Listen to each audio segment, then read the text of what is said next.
नमस्कार, न्यूज़ 18 के digital platform पर आपका बहुत स्वागत है। मैं हूं आपके साथ अंशिका पाठक। अमेरिकी राष्ट्रपति डोनाल्ड ट्रंप भारत के खिलाफ हाथ धोकर पड़ गए हैं। उन्होंने रूस से तेल आयात करने के कारण भारत पर 50% टैरिफ लगाने की घोषणा की है, लेकिन पूरी दुनिया को यह पता है कि अमेरिकी राष्ट्रपति का यह दोहरा रवैया है। अमेरिका और यूरोपीय देश खुद रूस से भारी मात्रा में तेल, गैस और फर्टिलाइजर खरीदते हैं। अमेरिका के इसी रवैये को भारत बार बार दोहराता रहा है। यूरोपीय संस्था CREA, centre for research on energy and clean air, ने भी एक खास रिपोर्ट में डोनाल्ड ट्रंप के इस दावे की पोल खोल दी है। खैर, अब भारत भी मन बना चुका है कि वो डोनाल्ड ट्रंप के इस दोगलेपन के आगे नहीं झुकेगा। लंबे समय तक डोनाल्ड ट्रंप के बकवास पर चुप रहने के बाद भारत ने पिछले दिनों एक बयान जारी किया, अपनी स्थिति पूरी तरह से स्पष्ट कर दी है। इसके साथ ही भारत ने एक्शन लेना शुरू कर दिया है।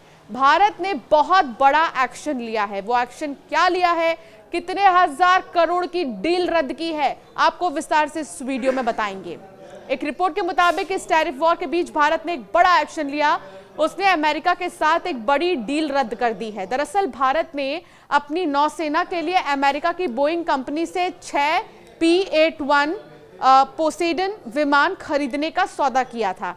ये विमान समंदर में निगरानी के लिए है। भारत के विशाल समुद्री क्षेत्र को देखते हुए नौसेना को ऐसे कई विमानों की जरूरत है। ये बेहद आधुनिक और उन्नत विमान है और अरब सागर से लेकर हिंद महासागर तक चीन के बढ़ते प्रभाव पर नजर रखने के लिए इनकी बहुत ज्यादा जरूरत है। भारतीय नौसेना के पास पहले से ही ऐसे 12 विमान हैं। भारत ने बोइंग से 2009 में ये विमान खरीदे थे। तब अमेरिका से इन विमानों को खरीदने वाला भारत पहला अंतर्राष्ट्रीय खरीदार बना था। 2008 में पहले 8 विमानों का सौदा हुआ। उस वक्त इसकी लागत करीब $2.2 बिलियन यानी करीब 19,000 करोड़ रुपए आई थी। फिर 2016 में भारत ने ऐसे 4 और विमान खरीदे। उस पर करीब 8,500 करोड़ रुपए खर्च हुए थे। इसके बाद मई 2021 में अमेरिका ने भारत को ऐसे 6 विमान बेचने को मंजूरी दे दी। इस सौदे पर करीब $2.42 अरब यानी करीब 21,000 करोड़ रुपए की लागत आने वाली थी।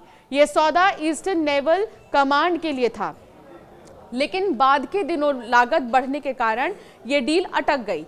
जुलाई 2025 तक इस सौदे की लागत बढ़कर $3.6 बिलियन यानी करीब 31,500 करोड़ रुपए हो गई। बावजूद इसके भारत सरकार इस साल फिर से इस डील को फाइनल करने वाली थी, क्योंकि भारतीय नौसेना ने इस विमान को बेहतरीन बताया था।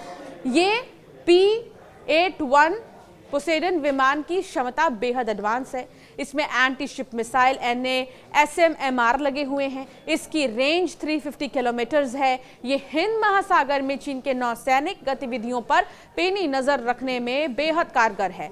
लेकिन अमेरिकी राष्ट्रपति के टैरिफ वॉर के कारण भारत ने इस सौदे पर रोक लगा दी है। ये झटका है अमेरिका के लिए। अगर इस डील को पूरी तरह रद्द की जाती है तो ये अमेरिकी कंपनी बोइंग के लिए बहुत बड़ा झटका साबित होगी। बोइंग ने भारत में करीब 5,000 लोगों को रोजगार दिया है। ये भारत की अर्थव्यवस्था में $1.7 बिलियन यानी करीब 15,000 करोड़ रुपए का कारोबार करती है। इस डील को रोके जाने से भारतीय नौसेना की ताकत पर असर पड़ सकता है। इन विमानों का भारत के समुद्री क्षेत्रों में सैकड़ों नौसैनिक जहाजों और 20,000 मर्चेंट जहाजों पर निगरानी में किया जाता है। हालांकि भारत खुद अपना निगरानी विमान बना रहा है। P-8 को खरीदने में भारी लागत को देखते हुए माना यह जा रहा है कि भारत अपने स्वदेशी विमान को प्राथमिकता दे सकता है।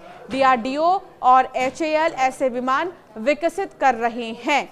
फिलहाल अमेरिका ये सोच रहा था कि वो कुछ भी करता रहेगा और भारत चुपचाप सहता रहेगा, लेकिन अब ये जो डील रद्द हुई है ये एक जवाब है अमेरिका के लिए कि अगर आप जैसा कर रहे हो आपको वैसा ही मिलेगा। यानी अमेरिका की ही लैंग्वेज में अगर हम कहें तो जैसे को तैसा जो है अब उस रणनीति पर भारत आ गया है। और आपका क्या मानना है इस टॉपिक पर, हमें ज़रूर कमेंट कर बताएं।